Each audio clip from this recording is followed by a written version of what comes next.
How to enable Stripe on Shopify. Easy tutorial. Hey guys, welcome back. So if you want to enable Stripe on your Shopify store, simply log on to your Shopify dashboard.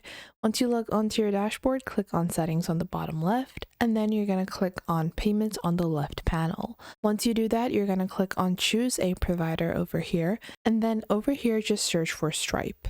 Now, once you search for Stripe, you can select Stripe over here and add that as your primary payment provider.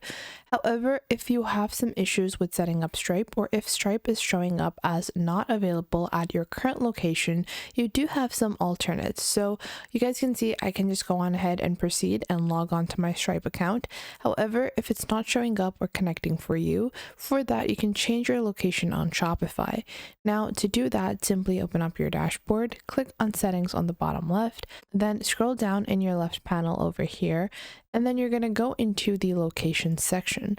So once you click on locations on the left toolbar, you are going to add a alternate location or a different location of a different country, and then select that location and then refresh your Shopify store. So you will have to close it and then reopen your Shopify store, and you're just going to click on add location. You can add a different location in a different country, and then you can try to choose Stripe as your payment provider in a different country. So I hope you guys found this video helpful. If you did, make sure to leave a like and subscribe.